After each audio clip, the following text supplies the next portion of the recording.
Dairy farming, we have a project of dairy, we have a goat, we have banana plantation, and we also are trying to do the agri-tourism bit. The major enterprise is dairy farming and the yogurt processing. The two are connected because the milk that we produce, we process it into yogurt. Realizing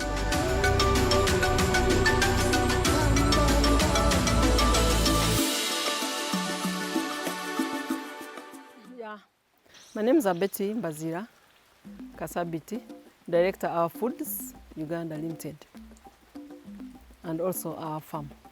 The farm is located, we are located in Masha, essentially just 12 kilometers from Barara on Chikagate Road. This is plot 12, and we have a mixed farming. We have dairy farming, we have a project of dairy, we have a goat, we have banana plantation, and we also are trying to do the agri-tourism bit. The major enterprise is dairy farming and the yogurt processing. The two are connected because the milk that we produce, we process it into yogurt. Realizing that the farm, the money that we're using is a lot, so we decided to add value to our milk to be able to get a little more of an income. We do value addition on our milk. Plus the farmers that supply us, that is the society, the Nyamtsindo Dairy Cooperative. It's a society that we belong to, that we are members to, and they supply to us. We also give them our milk when we are not in production.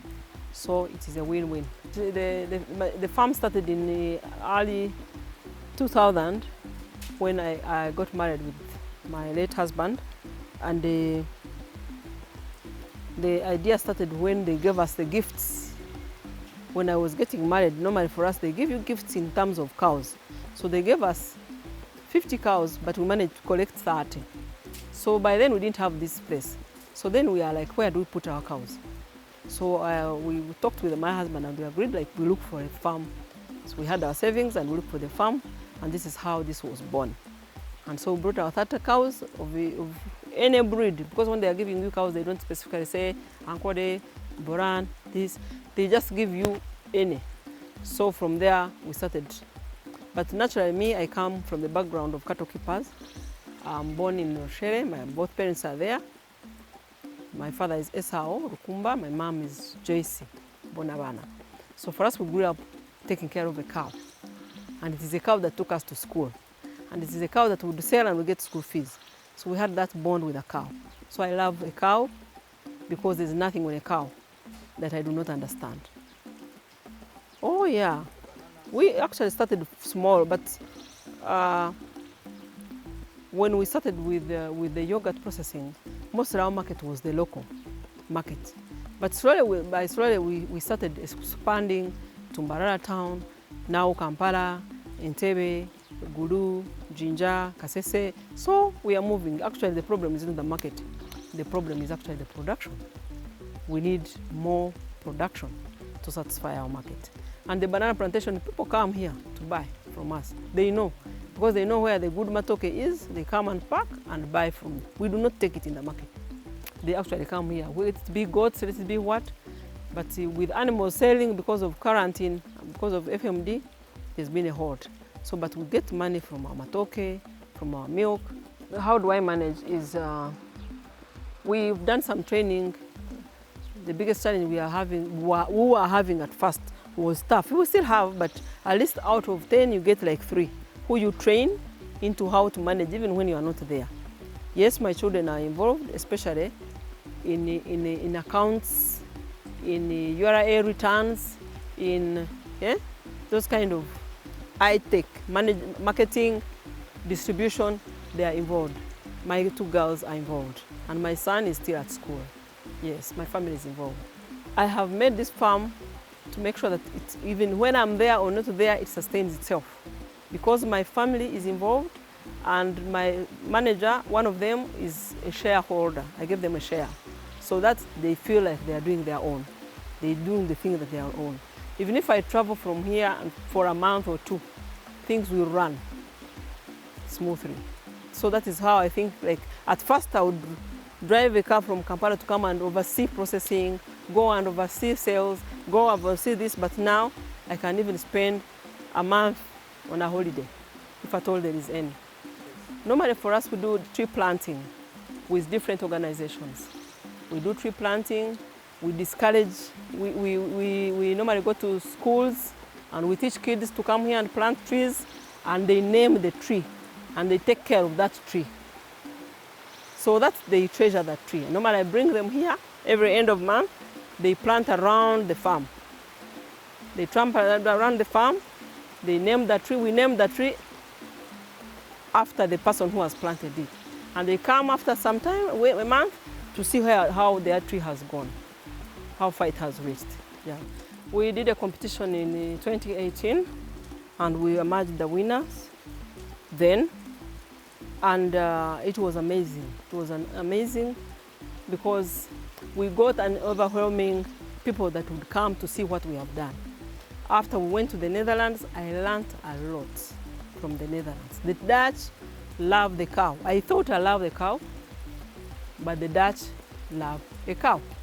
So they taught me that actually you have to take care of the calf if you want a cow. You cannot have a cow when you don't have a calf. So this is the next generation. So you have to take care of the calf. Normally, we would take care of the big cow because we are milking it. We forget about the young cow. So I learned that you have to feed this cow like a baby. We used to let them go and drink and cycle their mothers, and then you milk, but you don't know how much they have taken. So when I reached the Netherlands, I saw they are measuring.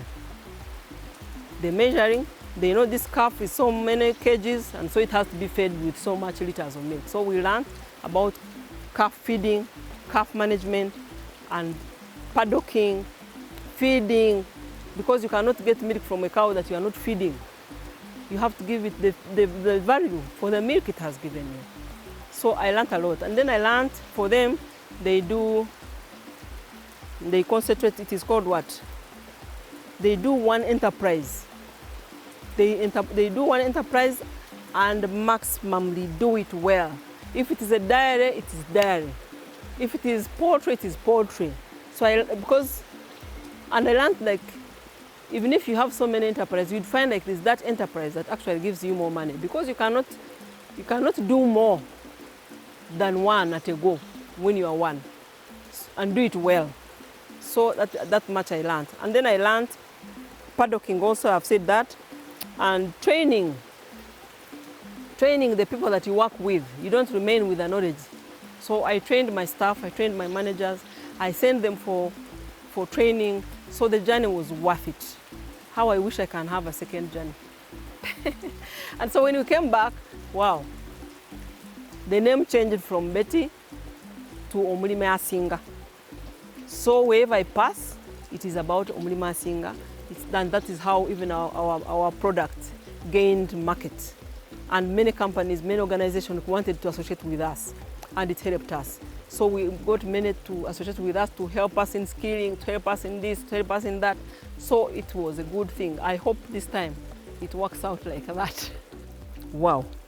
As I said, we learned cattle and calf management. You have to keep a record. You have to do farming as a business. It is not as just, it is a business. Give it time. Evolve, innovate. And the results are seen because many people have come to learn from us. Many organizations have come, the schools have come here to learn. So many come here to learn how we do it. And I love sharing knowledge because not everybody will go to access Netherlands and get that knowledge. So people came here to know, how did you learn? What did you do? So normally they come here, they buy the seed from us, they see how we harvest with them, they see how we manage our calves, they go and do the same. For example, after winning, some of the innovations that we did were paddocking is one of the innovations. Adding value is an innovation, right? Yes, adding value is an innovation. And what? We also learned like we can make visitors that come here become also a project on itself, because people come here and they pay money, right? Yeah, I think that is part of the innovation. And I told you, practically we had problems of drought. We still have. So when we won and we got the money, what we did was to set up a big mother dam, and then we got a solar panel and pump that helped us to pump water. We now have automated water that comes and goes to the troughs, and animals can get water from whenever. They no longer walk those long distances to go and look for water. And even us, we no longer go to fetch down. We also did a lot of water harvesting here. So that is what we did with the money that we won. You have seen that we have different troughs from different everywhere, water pumps from all over. We have water in our tanks. We have water is not a problem. The problem that we have now is a lot of water. Oh wow, I think I'm the best of the best. Why? First and foremost, we have continued to grow because the government talks of value addition and putting money in your pockets and teaching people how to get out of poverty. So how do you teach people to get out of poverty when you yourself, you are not teaching yourself? So first and foremost, I first learned that you must work, innovate, add value to your product, make more money. Let the product have long life on the shelf so that you don't have wastage. Because the biggest problem that we have in this area is you have a time when it is raining and the milk is very low. And so you cannot keep that fresh milk for long. So when you add value, you can do ghee, you can do cheese, you can do yogurt. So I feel like value addition is the way to go. So when everybody is adding value to their product, it could be coffee. We are now setting up a coffee enterprise down there. It could be coffee, it could be banana, it could be anything. It could be poultry, but add value. Because if you don't add value, let's say you have fish, okay, smoke it so that it stays long on the shelf. So it will earn you more money. You are not selling in a panic. You are selling at your pace. I can decide to keep my yogurt for a month. Can you keep the fresh milk for even a day? You cannot. So me, I feel if there is anyone that should take this, it should be us. Because we have skilled the schools around us. We have skilled with Mbarara University. We have skilled with Aisha Girls.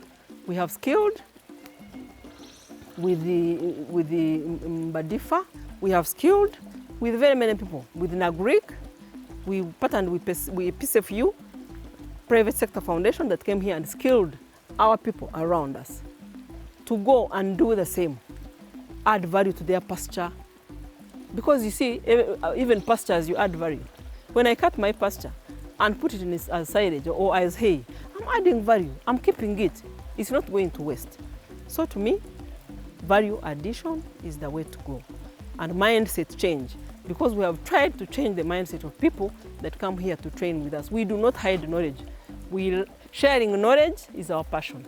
I am seeing this farm in the next 10 years because we are setting up a big factory here, and believe me not, the next thing we shall be supplying in the East Africa. I see this farm on another level, and my model person that I look up to is the late Murana. What he did up to now, even if he's not there, it is still running. And his kids are still moving forward with it. And that is the way to go. Even if the kids go, everybody knows Jessa. Yeah, and that is what I want our to be. And I can see it. Because we managed to form a board, we've done a board, we've got people that oversee it. Whether I am there or not there, this will run. First and foremost, I want to thank the people that are either viewing us or seeing us. And I want to thank our suppliers of the milk, our suppliers of the products, and our clients that buy our product, that have believed in us and that are giving us feedback so that we can move on, so that we can improve on what we are doing.